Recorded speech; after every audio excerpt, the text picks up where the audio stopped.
Analysis এটা এমন একটা স্ট্যাটিস্টিক্যাল মেজার যেখানে আমরা কনসিস্টেন্ট টাইম ইন্টারভেলে ক্রপ প্রোডাকশন বলো, ম্যানুফ্যাকচারিং গুড প্রোডাকশন বলো, কি চেঞ্জেস হচ্ছে, কখন রাইজ হচ্ছে, কখন ডিক্রিজ করছে, এই থ্রু আউট যেই চেঞ্জেসটা এটা আমি ইজিলি ডিনোট করতে পারি। সেমি এভারেজ মেথডটা কি?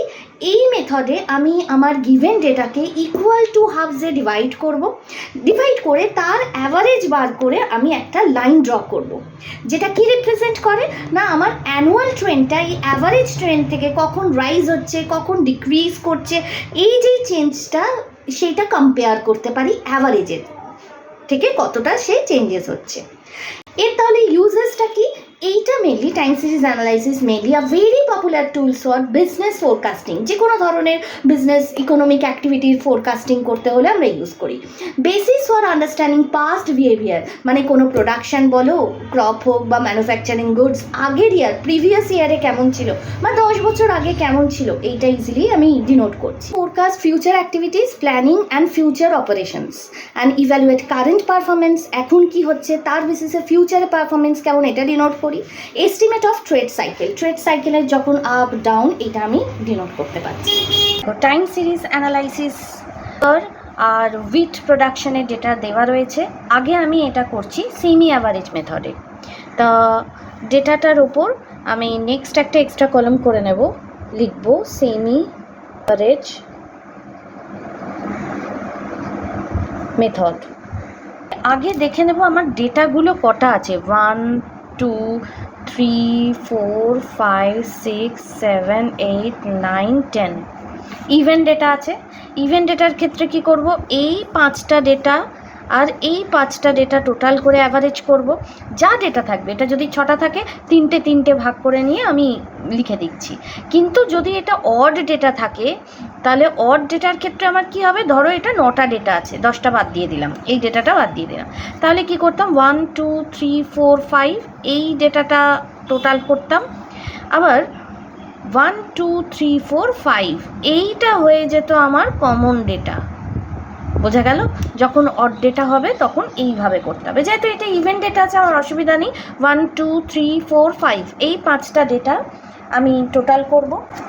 3.45 plus 3.72 plus 4.01 plus 3.10 plus 4.50 total করলাম।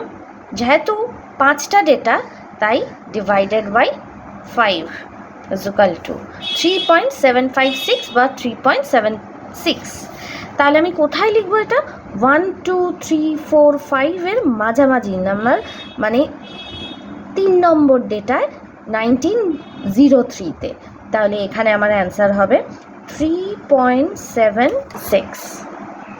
এটাই যদি আমার এই কেসে যদি হতো তাহলে আমি কি করতাম, 3 নম্বরেই লিখতাম। এখানেও যখন 9-এ হতো 1 2 3 7 নম্বর ডেটায় লিখতাম। ক্লিয়ার?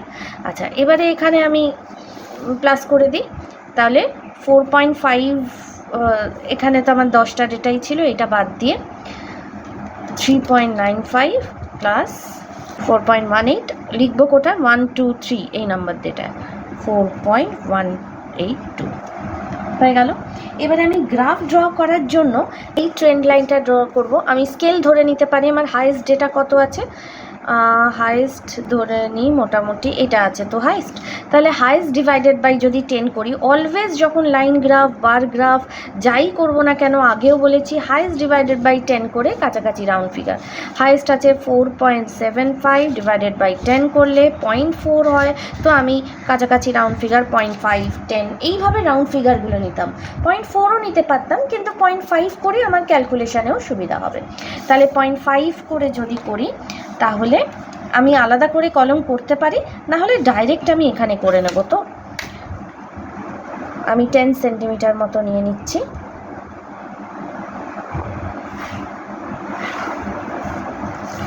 আর বেসে নেব, আমার কটা ডেটা আছে, 10টা ডেটা আছে, তাই বেসেও আমি 10 সেন্টিমিটার মতো নিচ্ছি।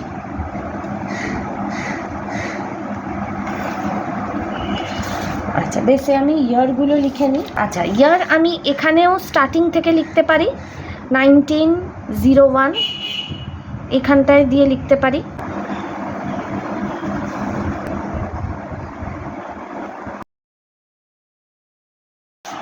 এইভাবেও লিখতে পারি। আবার এখানেও 1901 দিয়ে স্টার্ট করতে পারি, সেক্ষেত্রে এখানে ব্রেক করে নেব, আবার লাস্টেও এখানে 1 সেন্টিমিটার রাখবো।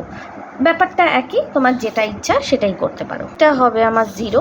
ভার্টিক্যালি কত ধরলাম, আমি 0.5 করে ধরেছি, তাই 0.5, এটা 1.0, 1.5, আচ্ছা এটা 0.5 লিখি, আমার সিমিলার হবে 1.5, 5। তো এতটাই আপাতত নিলাম। হ্যাঁ, আমার হাইয়েস্ট 4.75 আছে, তাই আমার 5 নিলেও মোর দ্যান এনাফ।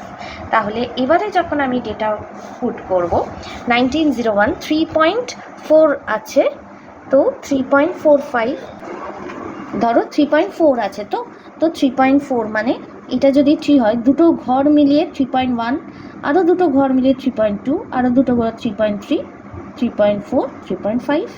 তাহলে আমার কি হবে, 4 যদি হয়, দুটো ঘর নিচে এই জায়গাটা হয়, তাহলে এই যেই পয়েন্টটা পেলাম এটা হলো 4। নেক্সট আছে 3.7, 3.5, 6, দুটো ঘর নিয়ে, আবার দুটো ঘর নিয়ে 7, এই পয়েন্টটা পেলাম। এইভাবে আমি পয়েন্ট করতে পারো। 4.1, 4, এটা 4.01 আছে, তো 4 থেকে একটু ওপরে আমি আই এস্টিমেশনে নিয়ে নিলাম। 3.10 আছে, তো 1, এটা দুটো ঘর মিলিয়ে 1, এটা হয়ে গেল 4এ, 3.10, 4এ 4.50।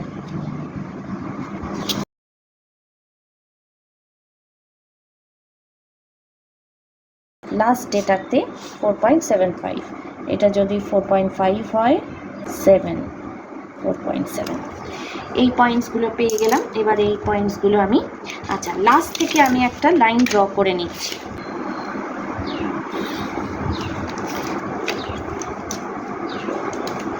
তাহলে এটা ট্রেন্ড লাইনটা আমি জয়েন করে দিলাম।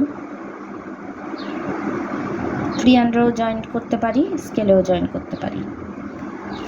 সেমি অ্যাভারেজের পয়েন্টগুলো আমার কত এসছে, একটা আসছে 3.76 আর 4.1, 3 আছে 3.7, 19.3-তে 3.5, 6, 7 এখানে হচ্ছে, আর একটা হচ্ছে 19.8-এ 4.1, এই পয়েন্টটা। তাহলে এই দুটো পয়েন্ট আমি স্ট্রেট জয়েন করে দিচ্ছি। তাহলে আমি ইন্ডেক্সে করব, এটা হবে অ্যানুয়াল ট্রেন্ড। পেন্সিলে যেহেতু করেছি, এটা ডট লাইনেও করতে পারি, ডট লাইনে করলে আমার আইডেন্টিফাই করতেও সুবিধা হবে, বা আলাদা তোমরা পেন্সিলও ইউজ করতে পারো। এটা হচ্ছে সেমি অ্যাভারেজ ট্রেন্ড। এইটা লিখবো আমি অ্যাকচুয়াল ট্রেন্ড।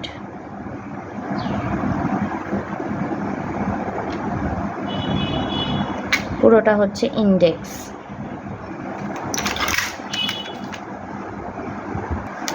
এখানে হয়ে যাবে ইয়ার,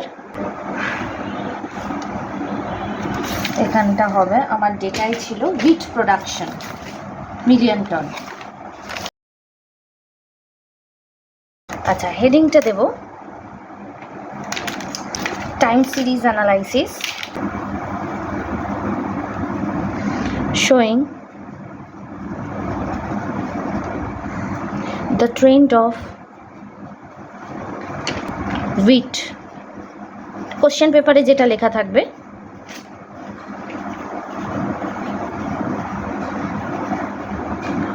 wheat production of, যদি স্টেটের নাম লেখা থাকে সেটা লিখবে wheat production by, এটা আমি করেছি সেমি অ্যাভারেজ মেথড, তাই